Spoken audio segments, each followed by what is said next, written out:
Have you ever looked at someone and thought you knew their whole story? Judge the book by its cover, the person by their clothes. We all do it. We see a simple dress and assume a simple life.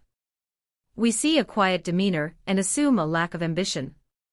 But what if that quiet person, the one you barely noticed, was the one holding all the cards? What if the stage you were performing on was actually theirs? This is a story about a dress.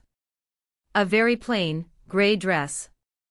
And the woman who wore it, not as a sign of what she lacked, but as a reminder of everything she had built. It's a story about what happens when the invisible finally decide to be seen. Ilara moved through the bustling dining room of the Gilded Spoon like a ghost. It was a name she'd chosen with a hint of irony, a nod to the life her parents had always dreamed of but never tasted. The restaurant itself was a masterpiece of understated elegance. Warm mahogany panels, soft amber lighting that made every guest look like they were bathed in a perpetual sunset, and the gentle clinking of silver on porcelain created a symphony of sophisticated comfort. This was her world, her creation, her fortress. But tonight, she was not its queen. She was just a waitress named Ellie, a persona she adopted twice a month to walk the floors, to feel the pulse of her own creation from the ground up. Her uniform was simple, a stark contrast to the opulence around her, a plain, charcoal gray A-line dress, impeccably clean, but utterly devoid of embellishment. It was a uniform of humility, a shield of anonymity. She refilled a water glass for a young couple on their anniversary, her smile genuine and warm. They barely looked up, engrossed in each other. She cleared plates from a table of boisterous businessmen, her movements efficient and silent. They didn't register her presence beyond the function she performed. This was her purpose on these nights, to see if her dream was truly alive, to see if the soul of the place, hospitality, respect, a feeling of being cared for, thrived even when the owner wasn't watching. She found a quiet satisfaction in this invisibility. It was a test of her staff, her systems, and the very atmosphere she had so painstakingly curated. Most of all, it was a reminder of her beginnings, a time when a simple, durable dress like the one she wore was the only thing her mother could afford to make for her. The fabric was a tether to her past, a silent promise to the girl she once was that she would never forget the struggle, never lose sight of the dignity in simplicity. Tonight, however, the quiet rhythm of her work was about to be shattered. A new party had arrived, sweeping in with a gust of cold air, and an even colder sense of entitlement. At the center of this new storm was a woman named Beatrice Delacroix. She was draped in a crimson coat that seemed to absorb all the light in the room, her neck glittering with a necklace of diamonds that looked like frozen tears. Her face was a mask of bored disapproval, her eyes scanning the restaurant not with appreciation, but with the critical gaze of a queen inspecting a lesser palace.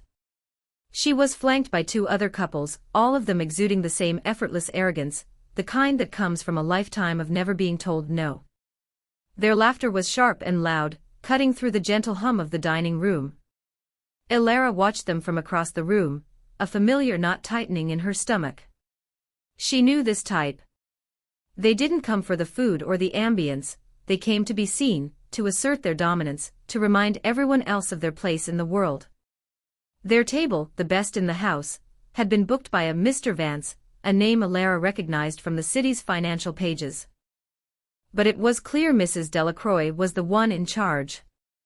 The maitre d', a seasoned professional named Julian, seated them with practiced deference, but even his polished smile seemed to falter under her icy scrutiny. "Is this the best you have?" she'd asked, her voice carrying across the room, loud enough for several nearby tables to hear. "It's a bit quaint," Julian, ever the diplomat, assured her it was their most requested table, overlooking the city lights. She sniffed, unconvinced, but allowed him to pull out her chair. Ilara was assigned their section. It was a test, she knew. Her manager, Marcus, a man who valued wealthy patrons above all else, always gave the most difficult tables to his most capable staff. He considered Ellie to be quiet and efficient, if a little unpolished. He saw her as reliable but unremarkable. As Ilara approached the table, clutching her notepad, she smoothed the front of her gray dress, a subconscious gesture of bracing herself. "Good evening," she began, her voice calm and even. My name is Ellie, and I'll be taking care of you tonight. May I start you with some water for the table, perhaps sparkling or still? Beatrice Delacroix didn't even look at her. She was busy examining her fork, holding it up to the light as if searching for imperfections. We'll have champagne, she announced to the table at large. The Dom Perignon. And make sure it's properly chilled. The last place we were at served it practically lukewarm. A travesty, Alara made a note.